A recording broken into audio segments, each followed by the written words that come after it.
ಎಲ್ಲರಿಗೂ ನಮಸ್ಕಾರ. ನಮ್ಮ channel curriculum by S your study ಕಂಪ್ಯಾನಿಯನ್ಗೆ ನಿಮಗೆಲ್ಲರಿಗೂ ಸುಸ್ವಾಗತ.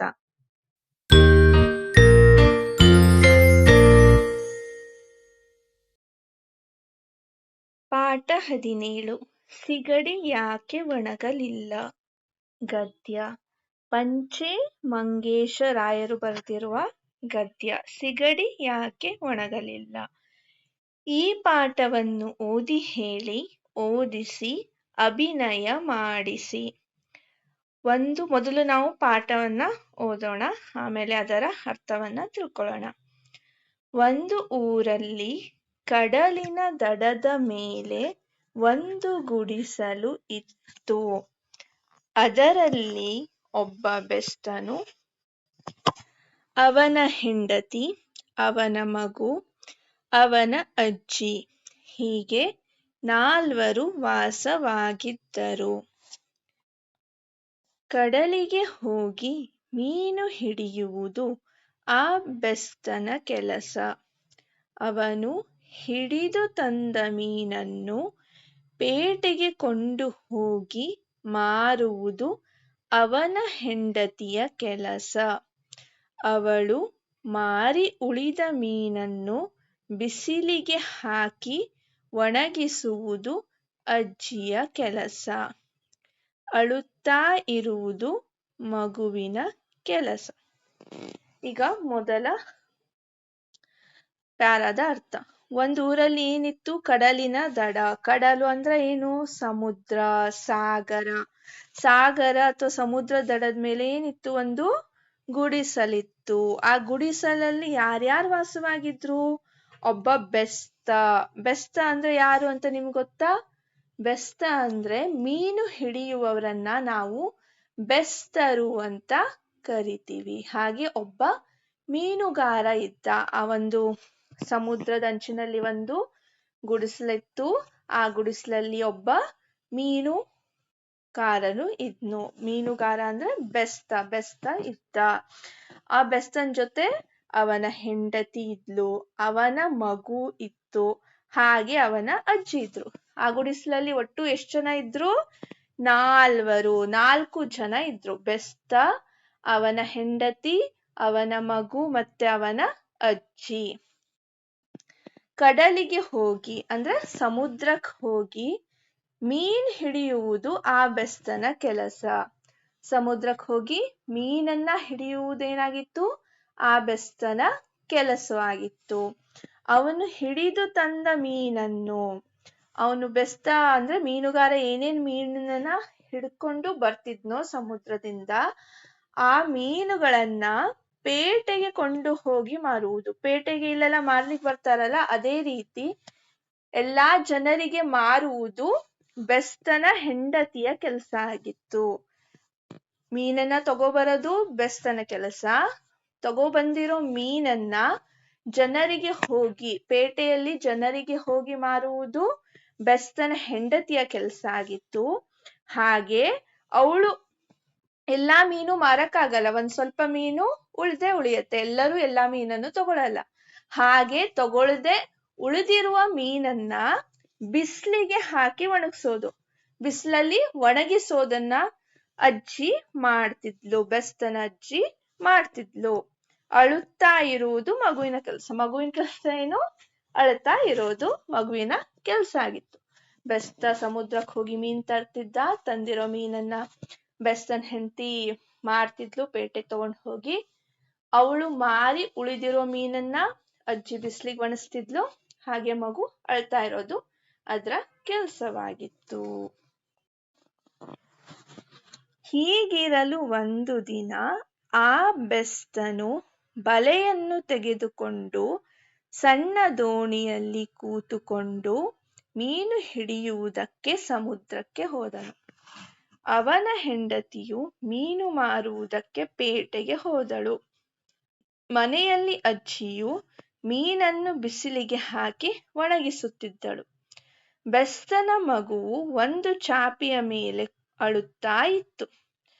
ಮುದುಕಿಯು ಜಗಲಿಯ ಮೇಲೆ ಕೂತುಕೊಂಡು ಒಂದು ಕೈಯಿಂದ ಮಗುವಿನ ಬೆನ್ನನ್ನು ತಟ್ಟುತ್ತಾ ಮತ್ತೊಂದು ಕೈಯಿಂದ ಕಾಗೆಗಳನ್ನು ಅಟ್ಟುತ್ತಾ ಇದ್ದಳು. ಅವರ ದಿನಚರಿ ಹಾಗಿತ್ತು. ದಿನನಿತ್ಯ ಅವರ ಕೆಲಸನೇ ಅದು. ಬೆಸ್ತ ಹೋಗಿ ಏನ್ ಮಾಡ್ತಾನೆ, ಬಲೆನ್ ತಗೊಂಡು ಹೋಗಿ ಸಣ್ಣ ದೋಣಿಯಲ್ಲಿ ಮೀನನ್ನ ಹಿಡಿಲಿಕ್ಕೆ ಹೋಗ್ತಾನೆ ಒಂದಿನ. ಆಮೇಲೆ ಅವನ ಹೆಂಡತಿ ಏನ್ ಮಾಡ್ತಾಳೆ, ಹೆಂಡತಿಯು ಮೀನ್ ಮಾರೋದಕ್ಕೆ ಪೇಟೆಗೆ ಹೋಗ್ತಾಳೆ. ಅಜ್ಜಿ ಏನ್ ಮಾಡ್ತಾ ಇದ್ಲು, ಮೀನನ್ನ ಬಿಸಿಲಿಗೆ ಹಾಕಿ ಒಣಗಿಸ್ತಾ ಇದ್ಲು. ಬೆಸ್ತ ಮತ್ತೆ ಬೆಸ್ತನ ಹೆಂಡತಿಯ ಮಗು ಏನು ಚಾಪೆ ಮೇಲೆ ಅಳ್ತಾ ಇತ್ತು. ಆವಾಗ ಅಜ್ಜಿ ಏನ್ ಮಾಡ್ತಿದ್ರು, ಒಂದು ಕೈಯಲ್ಲಿ ಮಗುವನ್ನ ಬೆನ್ನನ್ನ ತಟ್ತಾ ಅಂದ್ರೆ ಮಗುವಿಗೆ ಸಮಾಧಾನ ಮಾಡ್ತಾ ಇದ್ಲು. ಇನ್ನೊಂದ್ ಕೈಯಲ್ಲಿ ಕಾಗೆಗಳನ್ನ ಆಡ್ತಾ ಇದ್ಲು. ಏನು ಕಾಗೆ ಆಡ್ತಾ ಇದ್ಲು, ಅವಳು ಬಿಸ್ಲಿಗೆ ಹಾಕಿದ್ಲಲ್ಲ ಮೀನನ್ನ ಬಂದು ಕಾಗೆಗಳು ತಗೊಂಡು ಹೋಗ್ಬಾರ್ದು ಅಂತ ಇನ್ನೊಂದ್ ಕೈಯಲ್ಲಿ ಕಾಗೆಗಳನ್ನ ಆಡ್ತಾ ಇದ್ಲು. ಎಲ್ಲ ಅವ್ರವ್ರ ಕೆಲಸಗಳನ್ನ ಮಾಡ್ತಾ ಇದ್ರು. ಮುಂದಿನ ಪಾಠ ನೋಡೋಣ. ಹೊತ್ತು ಇಳಿಯಿತು, ಸಮುದ್ರಕ್ಕೆ ಹೋದ ಬೆಸ್ತನು, ಪೇಟೆಗೆ ಹೋದ ಅವನ ಹೆಂಡತಿಯು, ಮನೆಗೆ ಬರುವ ಹೊತ್ತಾಯಿತು. ಆಗ ಮುದುಕಿಯು, ಬಿಸಿಲು ಇಳಿಯಿತು, ಇನ್ನು ಈ ಸಿಗಡಿ ಮೀನನ್ನು ಗೋರಿ ಒಳಗೆ ತರುತ್ತೇನೆ ಎಂದು ಹೇಳಿ ಅಂಗಳಕ್ಕೆ ಇಳಿದು ಸಿಗಡಿ ಮೀನನ್ನು ಮುಟ್ಟಿ ನೋಡಿದಳು. ಸಿಗಡಿ ಒಣಗಿರಲಿಲ್ಲ. ಆಗ ಆ ಮುದುಕಿ, ಸಿಗಡಿ, ನೀನು ಯಾಕೆ ಒಣಗಲಿಲ್ಲ ಎಂದು ಕೇಳಿದಳು. ಅದಕ್ಕೆ ಸಿಗಡಿ, ಅಜ್ಜಿ, ಹುಲ್ಲು ಬೆಳೆದು ಬಿಸಿಲು ತಾಗದೆ ಇದ್ದರೆ ನಾನು ಹೇಗೆ ಒಣಗಲಿ? ನೀನು ನನ್ನನ್ನು ಯಾಕೆ ಕೇಳುತ್ತೀ? ಹುಲ್ಲನ್ನು ಕೇಳು ಎಂದಿತು. ಎಲ್ಲರೂ ಅವ್ರವ್ರ ಕೆಲಸಕ್ಕೆ ದಿನಚರಿಯಂತೆ ಹೋದ್ರು. ಹೊತ್ತು ಇಳಿಯಿತು ಅಂದ್ರೆ ಸಂಜೆ ಆಯಿತು. ಬಿಸಿಲೆಲ್ಲ ಹೋಗಿ ಸಂಜೆ ಆಯಿತು, ಸೂರ್ಯ ಮುಳುಗುವ ಹೊತ್ತು ಬಂತು ಅಂತ ಅಜ್ಜಿ ಸಮುದ್ರಕ್ಕೆ ಹೋದ ಬೆಸ್ತನು ಅಂದ್ರೆ ಸಮುದ್ರಕ್ಕೆ ಮೀನನ್ನ ಹಿಡಿಲಿಕ್ಕೆ ಹೋಗಿದ್ದ ಬೆಸ್ತನು ಮತ್ತೆ ಪೇಟೆಗೆ ಮೀನನ್ನ ಮಾರ್ಲಿಕ್ಕೆ ಹೋಗಿದ್ದ ಬೆಸ್ತನ ಹೆಂಡತಿಯು ಮನೆಗ್ ಬರುವಂತ ಹೊತ್ತಾಯ್ತು, ಮನೆಗ್ ಬರೋ ಟೈಮ್ ಆಯ್ತು. ಆಗ ಅಜ್ಜಿ ಏನ್ ಅನ್ಕೋತಾಳೆ, ಬಿಸಿಲು ಇಳೀತು, ಬಿಸಿಲು ಹೋಯ್ತು, ಈಗ ಇನ್ನು ಈ ಸಿಗಡಿ ಮೀನು ಒಣಗಿರತ್ತೆ ಅಂತ ತಿಳ್ಕೊಂಡು ಅಜ್ಜಿ ಏನ್ ಮಾಡ್ತಾರೆ, ಅಂಗಳಕ್ಕೆ ಹೋಗಿ ಸಿಗಡಿ ಮೀನನ್ನ ಮುಟ್ಟಿ ನೋಡ್ತಾಳೆ. ಆದ್ರೆ ಅವ್ರಿಗೆ ಏನಾಗತ್ತೆ, ಸಿಗಡಿ ಮೀನು ಅವ್ರು ನೋಡಿದಾಗ ಒಣಗಿರಲ್ಲ. ಸಂಜೆ ಆದ್ರೂ ಸಿಗಡಿ ಮೀನು ಒಣಗಿರಲ್ಲ. ಆಗ ಅಜ್ಜಿ ಏನ್ ಕೇಳ್ತಾಳೆ, ಮುದುಕಿ ಅಂದ್ರೆ ಇಲ್ಲಿ ಅಜ್ಜಿ, ಬೆಸ್ತನ ಅಜ್ಜಿ, ಸಿಗಡಿ ನೀನ್ ಯಾಕೆ ಒಣಗ್ಲಿಲ್ಲ ಅಂತ ಅಜ್ಜಿ ಸಿಗಡಿ ಮೀನಿಗೆ ಕೇಳತ್ತೆ.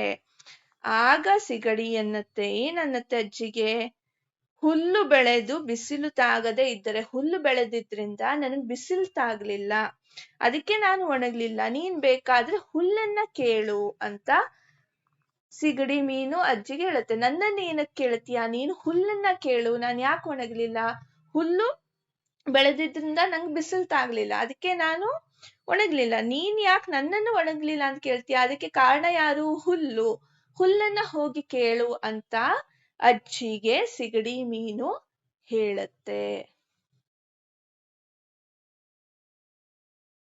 ಪಾಠದ ಮುಂದಿನ ಭಾಗ. ತರುವಾಯ ಮುದುಕಿ ಹುಲ್ಲಿನ ಬಳಿಗೆ ಹೋಗಿ, ಹುಲ್ಲೇ ನೀನು ಯಾಕೆ ಬಿಸಿಲಿಗೆ ಅಡ್ಡವಾದಿ ಎಂದು ಕೇಳಿದಳು. ಸಿಗಡಿ ಮೀನ್ ಏನಂದಿರತ್ತೆ ಅಜ್ಜಿಗೆ, ಹುಲ್ಲು ಬಿಸಿಲಿಗೆ ಅಡ್ಡ ಆಗಿದ್ರಿಂದ ನಾನು ಒಣಗ್ಲಿಲ್ಲ, ನೀನ್ ಹುಲ್ಲನ್ನ ಹೋಗಿ ಕೇಳು ಅಂತ ಹೇಳಿರತ್ತೆ. ಅದಕ್ಕೆ ಅಜ್ಜಿ ಏನ್ ಮಾಡತ್ತೆ, ತರುವಾಯು ಅಂದ್ರೆ ತಕ್ಷಣನೇ ಅಜ್ಜಿ ಬಂದು, ಹುಲ್ಲೇ ನೀನ್ ಯಾಕೆ ಬಿಸಿಲಿಗೆ ಅಡ್ಡ ಆದಿ ಅಂತ ಹುಲ್ಲನ್ನ ಅಜ್ಜಿ ಕೇಳತ್ತೆ. ಅದಕ್ಕೆ ಹುಲ್ಲು, ಅಜ್ಜಿ, ಕರು ನನ್ನನ್ನು ತಿನ್ನದೇ ಇದ್ದರೆ ನಾನು ಏನು ಮಾಡಲಿ, ನೀನು ನನ್ನನ್ನು ಯಾಕೆ ಕೇಳುತ್ತೀ, ಕರುವನ್ನು ಕೇಳು ಎಂದಿತು. ಹುಲ್ಲೇನನ್ನತ್ತೆ, ಹುಲ್ಲೇ ನೀನು ಯಾಕೆ ಬಿಸಿಲಿಗೆ ಅಡ್ಡವಾದಿ ಅಂತ ಅಜ್ಜಿ ಕೇಳಿದಾಗ ಹುಲ್ಲೇನನ್ನತ್ತೆ, ಕರು ನನ್ನನ್ನ ತಿನ್ಲಿಲ್ಲ, ಆದ್ರಿಂದ ನಾನು ಬಿಸಿಲಿಗೆ ಅಡ್ಡಾಗಿ ಸಿಗಡಿ ಒಣಗ್ಲಿಲ್ಲ, ನೀನ್ ಬೇಕಾದ್ರೆ ಕರುವಿಗೆ ಹೋಗಿ ಕೇಳು ಅಂತ ಹುಲ್ಲು ಅಜ್ಜಿಗೆ ಹೇಳತ್ತೆ. ಅಜ್ಜಿಗೆ ಆದ ತಕ್ಷಣ ಹೇಳಿದ ತಕ್ಷಣ ಏನನ್ನತ್ತೆ ಅಜ್ಜಿ, ತರುವಾಯ ತಕ್ಷಣ ಮುದುಕಿ ಕರುವಿನ ಬಳಿಗೆ ಹೋಗಿ, ಕರುವೆ ಕರುವೆ, ನೀನು ಯಾಕೆ ಹುಲ್ಲು ತಿನ್ನಲಿಲ್ಲ ಎಂದು ಕೇಳಿದಳು. ಹುಲ್ಲೇನನ್ನುತ್ತೆ, ಕರು ನನ್ನಂತೆ ತಿನ್ಲಿಲ್ಲ ಆಗಿದ್ಕೆ ನಾನ್ ಬಿಸ್ಲಿಗೆ ಅಡ್ಡ ಬಂದೆ, ನೀನ್ ಬೇಕಾದ್ರೆ ಕರುವಿಗೆ ಹೋಗಿ ಕೇಳು ಅಂತ ಹೇಳತ್ತೆ. ಆ ಕೇಳಿದ ತಕ್ಷಣ ಅಜ್ಜಿ ಏನ್ ಮಾಡತ್ತೆ, ಕರುವಿನ ಹತ್ರ ಹೋಗಿ ನೀನ್ ಯಾಕೆ ಹುಲ್ಲು ತಿನ್ಲಿಲ್ಲ ಅಂತ ಕೇಳತ್ತೆ. ಅದಕ್ಕೆ ಕರು ಏನನ್ನತ್ತೆ ನೋಡೋಣ. ಅದಕ್ಕೆ ಕರುವು, ಅಜ್ಜಿ ಅಜ್ಜಿ, ಮನೆಯ ಹೆಣ್ಣು ನನ್ನನ್ನು ಬಿಚ್ಚಿ ಬಿಡದಿದ್ದರೆ ನಾನು ಹೇಗೆ ಹುಲ್ಲು ತಿನ್ನಲಿ? ನೀನು ನನ್ನನ್ನು ಯಾಕೆ ಕೇಳುತ್ತಿ, ಹೆಣ್ಣನ್ನು ಕೇಳು ಎಂದಿತು. ಈಗೇನೋ ಕರು ಹತ್ರ ಅಜ್ಜಿ ಬಂದ ತಕ್ಷಣ ಏನನ್ನತ್ತೆ, ಕರು ನೀನ್ ಯಾಕೆ ಹುಲ್ ತಿನ್ಲಿಲ್ಲ ಅಂತ ಅಜ್ಜಿ ಕೇಳಿರತ್ತೆ ಕರುವಿಗೆ. ಆಗ ಕರು ಏನನ್ನತ್ತೆ, ಮನೆಯ ಹೆಣ್ಣು ಅಂದ್ರೆ ಬೆಸ್ತನ ಹೆಂಡತಿ ನನ್ನನ್ನ ಬಿಡ್ಲಿಲ್ಲ, ಹುಲ್ ತಿನ್ಲಿಕ್ ಬಿಡ್ಲಿಲ್ಲ, ನೀನ್ ಬೇಕಾದ್ರೆ ಅವಳನ್ನ ಹೋಗಿ ಕೇಳು ಅಂತ ಕರು ಅಜ್ಜಿಗೆ ಹೇಳುತ್ತೆ. ಅಷ್ಟರಲ್ಲಿ ಆ ಬೆಸ್ತನ ಹೆಂಡತಿ ಮನೆಗೆ ಬಂದಳು. ಆಗ ಮುದುಕಿ ಅವಳ ಬಳಿಗೆ ಹೋಗಿ, ಹೆಣ್ಣೆ ಹೆಣ್ಣೆ, ನೀನು ಕರುವನ್ನು ಯಾಕೆ ಬಿಚ್ಚಿ ಬಿಡಲಿಲ್ಲ ಎಂದು ಕೇಳಿದಳು. ಅವ್ರು ಬರೋ ಹೊತ್ತಾಗಿತ್ತಷ್ಟೇ, ಆದ್ರೆ ಅವ್ರು ಬಂದಿರ್ಲಿಲ್ಲ, ಬೆಸ್ತ ಮತ್ತೆ ಬೆಸ್ತನ ಹೆಂಡತಿ. ಬೆಸ್ತನ ಹೆಂಡತಿ ಅಜ್ಜಿ ಕರು ಕೇಳಿದ ತಕ್ಷಣ ಬರ್ತಾಳೆ ಮನೆಗೆ. ಆಗ ಅಜ್ಜಿ ಬೆಸ್ತನ ಹೆಂಡತಿ ಹತ್ರ ಹೋಗಿ ಕೇಳ್ತಾಳೆ, ನೀನ್ ಯಾಕೆ ಕರುನ ಬಿಚ್ಚಲಿಲ್ಲ? ಕರುನ್ ಬಿಚ್ಚಲಿಲ್ಲಾಗಿದ್ಕೆ ಕರು ಹೋಗಿ ಹುಲ್ಲನ್ನ ತಿಂದಿಲ್ಲ, ಹುಲ್ಲನ್ನ ತಿನ್ಲಿಲ್ಲಾಗಿದ್ಕೆ ಹುಲ್ಲು ಬಿಸ್ಲಿಗೆ ಅಡ್ಡ ಆಗಿ ಸಿಗಡಿ ಒಣಗ್ಲಿಲ್ಲ. ಅದಕ್ಕೆ ಏನ್ ಮಾಡ್ತಾಳೆ ಅಜ್ಜಿ, ಆ ಬೆಸ್ತನ ಹೆಂಡತಿ ಹತ್ರ ಹೋಗಿ ಕೇಳ್ತಾಳೆ, ನೀನ್ ಯಾಕೆ ಕರುನ ಬಿಚ್ಚಿಡ್ಲಿಲ್ಲ ಅಂತ. ಅದಕ್ಕೆ ಬೆಸ್ತನ ಹೆಂಡತಿ, ಅಜ್ಜಿ ಅಜ್ಜಿ, ಮಗು ಅಳುವುದನ್ನು ನಿಲ್ಲಿಸದೇ ಇದ್ದರೆ ನಾನು ಹೇಗೆ ಕರುವನ್ನು ಬಿಚ್ಚಿ ಬಿಡಲಿ? ನೀನು ನನ್ನನ್ನು ಯಾಕೆ ಕೇಳುತ್ತಿ, ಮಗುವನ್ನು ಕೇಳು ಎಂದಳು. ಈಗ ಒಬ್ರಿಂದೊಬ್ರು ಕೇಳು ಕೇಳು ಅಂತ ಅಜ್ಜಿಗೆ ಹೇಳ್ತಿದ್ದಾರೆ. ಬೆಸ್ತನ ಹೆಂಡತಿ ಅಜ್ಜಿಗೆ ಏನಂತಾಳೆ, ಮಗು ಜೋರಾಗಿ ಅಳ್ತಾ ಇತ್ತು, ಆ ಕಾರಣದಿಂದ ನಾನು ಕರುನ ಬಿಡ್ಲಿಲ್ಲ ಅಂತ ಅಜ್ಜಿಗೆ ಹೇಳ್ತಾಳೆ. ನೀನ್ ಹೋಗಿ ಮಗುನ ಕೇಳು, ಯಾಕೆ ಅಳ್ತಿದ್ದೆ ಅಂತ ಹೇಳಿ ಅಂತ ಬೆಸ್ತನ ಹೆಂಡತಿ ಅಜ್ಜಿಗೆ ಹೇಳ್ತಾಳೆ. ತರುವಾಯ ನಂತರ ಏನ್ ಮಾಡ್ತಾಳೆ ಮುದುಕಿ, ಮಗುವಿನ ಬಳಿಗೆ ಹೋಗಿ, ಮಗು ಹತ್ರ ಹೋಗ್ತಾಳೆ ಈಗ ಮುದುಕಿ. ಮಗುವೇ ಮಗುವೇ, ನೀನು ಯಾಕೆ ಅಳುವುದನ್ನು ನಿಲ್ಲಿಸಲಿಲ್ಲ ಎಂದು ಕೇಳಿದಳು. ಬೆಸ್ತನ ಹೆಂಡತಿ ಹಾಗೆ ಹೇಳಿರ್ತಾಳಲ್ಲ, ಮಗು ಅಳೋದನ್ನ ನಿಲ್ಸ್ಲಿಲ್ಲ, ಅದಕ್ಕೆ ನಾನ್ ಕರುನ್ ಬಿಟ್ಟಿಲ್ಲ, ನೀನ್ ಹೋಗಿ ಮಗುನ ಕೇಳು ಅಂದಿರ್ತಾಳೆ. ಅದಕ್ಕೆ ಅಜ್ಜಿ ಏನ್ ಮಾಡ್ತಾಳೆ, ಮಗು ಹತ್ರ ಹೋಗಿ ಕೇಳ್ತಾಳೆ, ನೀನ್ ಯಾಕೆ ಅಳೋದನ್ನ ನಿಲ್ಸ್ಲಿಲ್ಲ ಅಂತ. ಅದಕ್ಕೆ ಮಗು ಏನಂತಾಳೆ, ಅಜ್ಜಿ ಅಜ್ಜಿ, ಇರುವೆ ನನ್ನನ್ನು ಕಚ್ಚಿದರೆ ನಾನೇನು ಮಾಡಲಿ? ಮಗು ಏನಂತಾಳೆ, ಇರುವೆ ನನ್ನನ್ನು ಕಚ್ತಾ ಇತ್ತು, ನಾನೇನ್ ಮಾಡ್ಲಿ, ಅಳೋದ್ ಬಿಟ್ರೆ ಬೇರೆ ದಾರಿ ಇಲ್ಲ, ಅದಕ್ಕೆ ನಾನು ಅಳ್ತಿದ್ದೆ, ನೀನ್ ಯಾಕೆ ನನ್ನನ್ನು ಕೇಳ್ತೀಯ, ಹೋಗಿ ಇರುವೆನ ಕೇಳು ಅಂತ ಮತ್ತೆ ಮಗು ಇರುವೆಗೆ ಹತ್ರ ಅಜ್ಜಿನ ಕಳಿಸ್ಕೊಡ್ತಾಳೆ. ಆಗ ಮುದುಕಿ ಇರುವೆಯ ಬಳಿ ಹೋಗಿ, ಇರುವೆ ಇರುವೆ, ನೀನು ಯಾಕೆ ಮಗುವನ್ನು ಕಚ್ಚಿದೆ ಅಂತ ಕೇಳ್ತಾಳೆ. ಅದಕ್ಕೆ ಇರುವೆ ಏನನ್ನತ್ತೆ, ಅಜ್ಜಿ ಅಜ್ಜಿ, ಮಗುವಿನ ಚಾಪೆ ನನ್ನನ್ನು ತಡೆದರೆ ನಾನೇನು ಮಾಡಲಿ? ನೀನು ಚಾಪೆಯನ್ನು ಮಡಚಿ ನನಗೆ ಹೋಗಲಿಕ್ಕೆ ಬಿಡು, ನಾನು ಕಚ್ಚುವುದಿಲ್ಲ ಎಂದಿತು. ಕೊನೆಗೆ ಇರುವೆ ಏನನ್ನತ್ತೆ, ಮಗು ಚಾಪೆ ಮೇಲೆ ಕುತ್ಕೊಂಡಿರತ್ತಲ್ಲ, ಆ ಚಾಪೆ ನನ್ಗೆ ಹೋಗ್ಲಿಕ್ಕೆ ಅಡ್ಡ ಆಗ್ತಿತ್ತು, ಅದಕ್ಕೆ ನಾನ್ ಮಗುವಿಗೆ ಕಚ್ತಿದ್ದೆ ಅಂತ ಇರುವೆ ಅಜ್ಜಿ ಹೇಳತ್ತೆ. ನೀನ್ ಒಂದ್ ವೇಳೆ ಆ ಚಾಪೆನ್ ತೆಗೆದ್ರೆ ನಾನ್ ಕಚ್ಚೋದನ್ ಬಿಡ್ತೀನಿ ಅಂತ ಇರುವೆ ಅಜ್ಜಿಗೆ ಹೇಳತ್ತೆ. ಮೊದ್ಲೇನ್ ಮಾಡತ್ತೆ ಅಜ್ಜಿ, ಸಿಗಡಿ ಹತ್ರ ಯಾಕೆ ಒಣಗ್ಲಿಲ್ಲ ಅಂತ ಕೇಳತ್ತೆ. ಸಿಗಡಿ ಏನನ್ನತ್ತೆ, ನನ್ಗೆ ಹುಲ್ಲು ಬೆಳೆದು ಬಿಸ್ಲಿಗೆ ಅಡ್ಡ ಆಗಿದ್ಕೆ ಬಿಸ್ಲು ತಾಗ್ಲಿಲ್ಲ, ನೀನ್ ಹೋಗಿ ಹುಲ್ಲಿನ ಹತ್ರ ಕೇಳು ಅಂತ. ಅಜ್ಜಿ ಹುಲ್ಲಿನ ಹತ್ರ ಹೋದಾಗ ಹುಲ್ಲು ಕರು ನನ್ನನ್ನ ತಿನ್ಲಿಲ್ಲ, ಅದಕ್ಕೆ ನಾನ್ ಬಿಸ್ಲಿಗೆ ಅಡ್ಡ ಆದೆ, ನೀನ್ ಕರು ಹೋಗಿ ಕೇಳು ಅಂತ ಹೇಳುತ್ತೆ. ಕರು ಹತ್ರ ಹೋದಾಗ ಈ ಮನೆಯ ಹೆಣ್ಣು ಅಂದ್ರೆ ಬೆಸ್ತನ ಹೆಂಡತಿ ನನ್ನನ್ನ ಬಿಡ್ಲಿಲ್ಲ, ಅದಕ್ಕೆ ನಾನ್ ಹುಲ್ ತಿನ್ಲಿಕ್ ಆಗ್ಲಿಲ್ಲ, ನೀನ್ ಬೆಸ್ತನ ಹೆಂಡತಿ ಹತ್ರ ಹೋಗಿ ಕೇಳು ಅಂತ. ಅಜ್ಜಿ ಬೆಸ್ತನ ಹೆಂಡತಿ ಹತ್ರ ಹೋಗಿ ಕೇಳಿದಾಗ ಮಗು ತುಂಬಾ ಅಳ್ತಿತ್ತು, ಅದಕ್ಕೆ ನಾನ್ ಕರುನ್ ಬಿಡ್ಲಿಲ್ಲ ಅಂತ ಹೇಳ್ತಾಳೆ. ಮಗುನ್ ಹೋಗಿ ಕೇಳು ಅಂತ ಬೆಸ್ತನ ಹೆಂಡತಿ ಅಜ್ಜಿಗೆ ಹೇಳ್ತಾಳೆ. ಮಗುವಿಗೆ ಹೋಗಿ ಕೇಳಿದಾಗ ಇರುವೆ ನನ್ನನ್ ಕಚ್ತಾ ಇತ್ತು, ಅದಕ್ಕೆ ನಾನ್ ಜೋರಾಗಿ ಅಳ್ತಾ ಇದ್ದೆ, ಇನ್ನೇನ್ ದಾರಿ ನನ್ಗೆ ಅಂತ ಹೇಳುತ್ತೆ ಮಗು.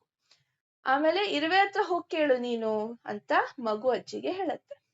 ಇರುವೆ ಹತ್ರ ಹೋಗಿ ಕೇಳಿದಾಗ ಅಜ್ಜಿಗೆ ಏನನ್ನತ್ತೆ ಇರುವೆ, ನಾನು ಚಾಪೆ ಹಾಸಿದ್ರಿಂದ ಅದ್ರ ಮೇಲೆ ಮಗು ಕುತ್ಕೊಂಡಿತ್ತು, ನನ್ಗೆ ಹೋಗ್ಲಿಕ್ಕೆ ತೊಂದರೆ ಆಗ್ತಾ ಇತ್ತು, ಅದಕ್ಕೆ ನಾನು ಮಗುವಿಗೆ ಕಚ್ಚಿದೆ ಅಂತ ಇರುವೆ ಹೇಳುತ್ತೆ. ನೀವ್ ಒಂದ್ ವೇಳೆ ಆ ಚಾಪೆ ತೆಗೆದ್ರೆ ನಾನು ಹೋಗ್ತೀನಿ, ಮಗುನ್ ಕಚ್ಚೋದನ್ನ ಬಿಡ್ತೀನಿ ಅಂತ ಹೇಳುತ್ತೆ. ಆಗ ಅಜ್ಜಿ ಏನ್ ಮಾಡ್ತಾರೆ, ಆಮೇಲೆ ಮುದುಕಿ ಮಗುವನ್ನು ಎತ್ತಿಕೊಂಡು ಚಾಪೆಯನ್ನು ಮಡಚಿದಳು. ಮಗುನ ತಾನೆತ್ಕೊಂಡು ಚಾಪೆನ ಮಡಿಸ್ತಾಳೆ. ಇರುವೆ ಏನ್ ಮಾಡುತ್ತೆ, ಅವಾಗ ಕಚ್ಚದೆ ಹೊರಟೋಯ್ತು. ಮಗುವು ಅಳುವುದನ್ನು ನಿಲ್ಲಿಸ್ತು. ಇರುವೆ ಕಚ್ಚದೆ ಇರೋದ್ರಿಂದ ಮಗು ಅಳೋದನ್ನ ನಿಲ್ಲಿಸ್ತು. ಆಗ ಮಗುವಿನ ತಾಯಿ ಕರುವನ್ನು ಬಿಚ್ಚಿ ಬಿಡಿಸಿದಳು. ಮಗುವಿನ ತಾಯಿ ಕರುನ ಬಿಡ್ತಾಳೆ. ಕರು ಹುಲ್ಲನ್ನು ತಿಂದಿತ್ತು. ಕರು ಏನ್ ಮಾಡತ್ತೆ, ಹುಲ್ಲನ್ನ ತಿನ್ನತ್ತೆ. ಆಮೇಲೆ ಬಿಸಿಲು ಬಿದ್ದು ಮೀನು ಒಣಗಿತು. ಬಿಸಿಲು ಬಿದ್ದು ಫಸ್ಟು ಮಗುನೆತ್ಕೊಂಡು ಚಾಪೆನ್ ಮಡಿಸ್ತಾಳೆ. ಇರುವೆ ಹೋಗತ್ತೆ. ಇರುವೆ ಹೋದ್ರಿಂದ ಮಗು ಅಳೋದನ್ನ ನಿಲ್ಸುತ್ತೆ. ಮಗು ಅಳೋದ್ ನಿಲ್ಸಿದ ತಕ್ಷಣ ಮಗುವಿನ ತಾಯಿ ಬೆಸ್ತನ ಹೆಂಡತಿ ಏನ್ ಮಾಡ್ತಾಳೆ, ಕರು ಕಟ್ಟಿರೋದನ್ನ ಬಿಡ್ತಾಳೆ. ಕರು ಹೋಗಿ ಹುಲ್ಲನ್ನ ತಿನ್ನತ್ತೆ. ಹುಲ್ ತಿಂದ ತಕ್ಷಣ ಮೀನಿಗೆ ಬಿಸಿಲು ತಾಗಿ ಮೀನು ಒಣಗತ್ತೆ. ಮುದುಕಿ ಸಿಗಡಿಯನ್ನು ಗೋರಿ ಒಳಗೆ ತೆಗೆದುಕೊಂಡು ಹೋದ್ಲು. ಮುದುಕಿ ಆಮೇಲೆ ಏನ್ ಮಾಡ್ತಾಳೆ, ಒಣಗಿರೋ ಸಿಗಡಿ ಮೀನನ್ನ ತಗೊಂಡು ಹೋಗ್ತಾಳೆ. ಓದಿಸಿ. ಕಡಲು, ದಡ, ಗುಡಿಸಲು, ಬೆಸ್ತ, ಬಲೆ, ದೋಣಿ, ಸಮುದ್ರ, ಕಾಗೆ, ಪೇಟೆ, ಬಿಸಿಲು, ಒಣಗು, ಹೆಣ್ಣು, ಕರು, ಬಿಚ್ಚಿ, ಅಟ್ಟು, ಸಿಗಡಿ, ಅಡ್ಡ, ಕಚ್ಚು, ಇರುವೆ, ಮಡಚಿ, ಚಾಪೆ, ಮುದುಕಿ. ಅಭ್ಯಾಸ. ಪದಗಳ ಅರ್ಥ. ಈ ಪಾಠದಲ್ಲಿರುವ ಪದಗಳ ಅರ್ಥವನ್ನ ಇಲ್ಲಿ ಕೊಟ್ಟಿದ್ದಾರೆ. ಕಡಲು ಅಂದ್ರೆ ನಾನು ಹೇಳಿದ್ನಲ್ಲ, ಕಡಲು ಅಂದ್ರೆ ಸಮುದ್ರ. ಬೆಸ್ತ, ಮೀನು ಹಿಡಿಯುವವನು. ಮೀನು ಹಿಡಿಯುವವನನ್ನ ಬೆಸ್ತ ಅಂತ ಕರಿತೀವಿ. ಪೇಟೆ, ಪೇಟೆ ಅಂದ್ರೆ ಮಾರುವ ಜಾಗ. ಜಗುಲಿ, ಮನೆಯ ಹೊರಗೆ ಜನರು ಕೂರಲು ಇರುವ ಜಾಗ. ಮನೆಯ ಹೊರಗಡೆ ನೀವು ಈಗಿರುವ ಮನೆಗಳಲ್ಲೂ ನೋಡ್ಬೋದು, ಒಂದೊಂದ್ ಮನೆಯಲ್ಲಿ ಜನರು ಕೂತ್ಕೊಳ್ಳಿಕ್ಕಂತಾನೆ ಒಂದ್ ಜಾಗ ಮಾಡಿರ್ತಾರೆ. ಅದನ್ನ ನಾವು ಜಗುಲಿ ಅಂತ ಹೇಳ್ತೀವಿ. ಸಿಗಡಿ, ಸಿಗಡಿ ಅಂದ್ರೆ ಒಂದ್ ಬಗೆಯ ಮೀನು. ಹಲವಾರು ಬಗೆಯ ಮೀನಿರುತ್ತಲ್ಲ, ಅದ್ರಲ್ಲಿ ಒಂದು ಬಗೆಯ ಮೀನನ್ನ ನಾವು ಸಿಗಡಿ ಅಂತ ಹೇಳ್ತೀವಿ. ಅಭ್ಯಾಸ. ಆ, ಕೆಳಗಿನ ವಾಕ್ಯಗಳಲ್ಲಿ ಬಿಟ್ಟಿರುವ ಪದಗಳನ್ನು ಖಾಲಿ ಜಾಗದಲ್ಲಿ ಬರೆಯಿಸಿ. ಒಂದು ಊರಲ್ಲಿ ಡ್ಯಾಶ್ ದಡದ ಮೇಲೆ ಒಂದು ಗುಡಿಸಲು ಇತ್ತು. ಏನು, ಕಡಲಿನ ದಡದ ಮೇಲೆ ಒಂದು ಗುಡಿಸಲು ಇತ್ತು. ಡ್ಯಾಶ್ ಇರುವುದು ಮಗುವಿನ ಕೆಲಸ. ಮಗುವಿನ ಕೆಲಸ ಏನು, ಅಳುತ್ತಾ ಇರುವುದು ಮಗುವಿನ ಕೆಲಸ. ಕೇಳಿರುವ ಪ್ರಶ್ನೆಗಳನ್ನು ಓದಿ ವಿದ್ಯಾರ್ಥಿಗಳಿಂದ ಓದಿಸಿ ಉತ್ತರಗಳನ್ನು ಕೇಳಿ ತಿಳಿಯಿರಿ ಮತ್ತು ಉತ್ತರ ಬರೆಯಿಸಿ. ಬೆಸ್ತನ ಕೆಲಸ ಏನು? ಏನಾಗಿತ್ತು ಬೆಸ್ತನ ಕೆಲಸ? ಮೀನು, ಕಡಲಿಗೆ ಹೋಗಿ ಮೀನು ಹಿಡಿಯುವುದು ಬೆಸ್ತನ ಕೆಲಸ. ಕಡಲಿಗೆ ಹೋಗಿ ಮೀನು ಹಿಡಿಯುವುದು. ಕಡಲಿಗೆ ಹೋಗಿ ಮೀನು ಹಿಡಿಯುವುದು ಬೆಸ್ತನ ಕೆಲಸ. ಬೆಸ್ತನ ಕೆಲಸ. ಕಡಲಿಗೆ ಹೋಗಿ ಮೀನು ಹಿಡಿಯುವುದು ಬೆಸ್ತನ ಕೆಲಸ. ಎರಡನೇ ಪ್ರಶ್ನೆ. ಅಜ್ಜಿಯು ಬಿಸಿಲಿನಲ್ಲಿ ಏನನ್ನು ಒಣಗಿಸುತ್ತಿದ್ದಳು? ಅಜ್ಜಿಯು ಬಿಸಿಲಲ್ಲಿ ಏನು ಒಣಗಿಸ್ತಿದ್ಲು?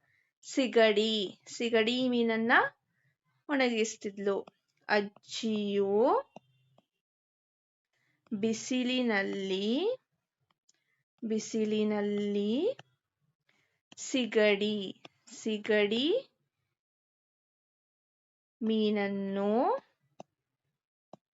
ಮೀನನ್ನು ಒಣಗಿಸುತ್ತಿದ್ದಳು.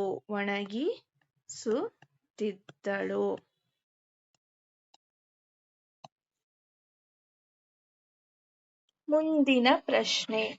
ಸಿಗಡಿ ಯಾಕೆ ಒಣಗಲಿಲ್ಲ? ಸಿಗಡಿ ಏನಕ್ಕೆ ಒಣಗಲಿಲ್ಲ? ಸಿಗಡಿ ಹುಲ್ಲು ಬೆಳೆದು ಬಿಸಿಲು ತಾಗದೆ ಇದ್ದುದರಿಂದ ಒಣಗಲಿಲ್ಲ. ಏನ್ ಬರಿಬೇಕು ನಾವು? ಹುಲ್ಲು ಬೆಳೆದು ಬಿಸಿಲು ತಾಗದೆ ಇದ್ದದರಿಂದ ಸಿಗಡಿ ಒಣಗಲಿಲ್ಲ.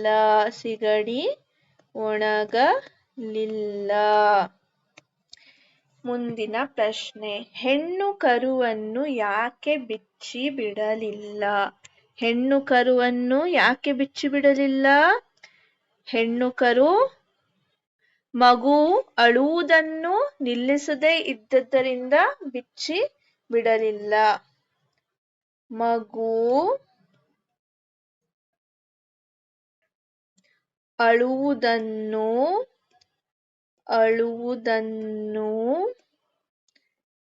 ನಿಲ್ಲಿಸದೆ ಇದ್ದರಿಂದ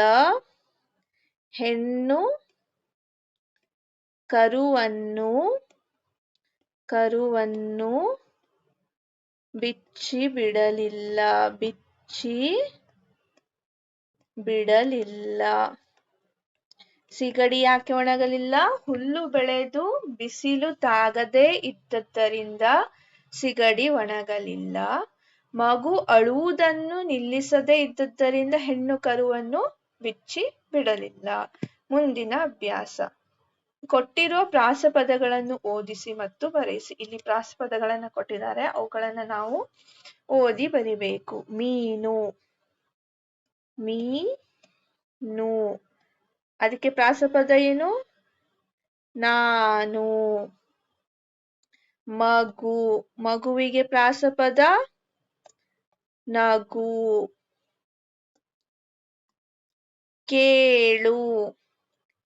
ಕೇಳು ಪ್ರಾಸಪದ ಏನು? ಹೇಳು.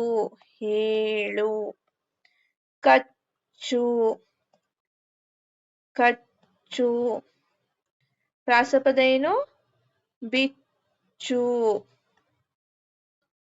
ಮೀನು ನಾನು, ಮಗು ನಗು, ಕೇಳು ಹೇಳು, ಕಚ್ಚು ಬಿಚ್ಚು. ವ್ಯಾಸ, ನೀಡಿರುವ ಆಯ್ಕೆಗಳಲ್ಲಿ ಸರಿಯಾದದ್ದನ್ನು ಆರಿಸಿ ವಾಕ್ಯಗಳನ್ನು ಪೂರ್ಣಗೊಳಿಸಿ. ಬೆಸ್ತನು ಡ್ಯಾಶ್ ತೆಗೆದುಕೊಂಡು ಸಮುದ್ರಕ್ಕೆ ಹೋದನು. ಬೆಸ್ತನು ಏನನ್ನು ತಗೊಂಡು ಸಮುದ್ರಕ್ಕೆ ಹೋಗ್ತಾನೆ? ಬಲೆ. ಬೆಸ್ತನು ಬಲೆ ತೆಗೆದುಕೊಂಡು ಸಮುದ್ರಕ್ಕೆ ಹೋದನು. ಕರು ಡ್ಯಾಶ್ ತಿನ್ನಲಿಲ್ಲ. ಕರು ಹುಲ್ಲು, ಹಿಂಡಿ, ಊಟ, ಇವು ಮೂರುಗಳಲ್ಲಿ ಏನಂತ ತಿನ್ನಲಿಲ್ಲ? ಹುಲ್ಲು. ಕರು ಹುಲ್ಲು ತಿನ್ನಲಿಲ್ಲ. ಮುಂದಿನ ವಾಕ್ಯ, ಹುಲ್ಲು ಬೆಳೆದು ಡ್ಯಾಶ್ ತಾಗಲಿಲ್ಲ. ಹುಲ್ಲು ಬೆಳೆದು ನೆರಳು, ಮಳೆ, ಬಿಸಿಲು, ಇವುಗಳಲ್ಲಿ ಸರಿಯಾದದ್ದು ಯಾವುದು? ಬಿಸಿಲು ತಾಗಲಿಲ್ಲ. ಹುಲ್ಲು ಬೆಳೆದು ಬಿಸಿಲು ತಾಗಲಿಲ್ಲ. ಬೆಸ್ತನು ಬಲೆ ತೆಗೆದುಕೊಂಡು ಸಮುದ್ರಕ್ಕೆ ಹೋದನು. ಕರು ಹುಲ್ಲು ತಿನ್ನಲಿಲ್ಲ. ಹುಲ್ಲು ಬೆಳೆದು ಬಿಸಿಲು ತಾಗಲಿಲ್ಲ. ವಿಡಿಯೋವನ್ನು ವೀಕ್ಷಿಸಿದ್ದಕ್ಕಾಗಿ ಎಲ್ಲರಿಗೂ ಧನ್ಯವಾದಗಳು. ಈ ವಿಡಿಯೋ ಇಷ್ಟವಾದರೆ ದಯವಿಟ್ಟು ಲೈಕ್, ಶೇರ್ ಹಾಗೂ ಸಬ್ಸ್ಕ್ರೈಬ್ ಮಾಡಿ.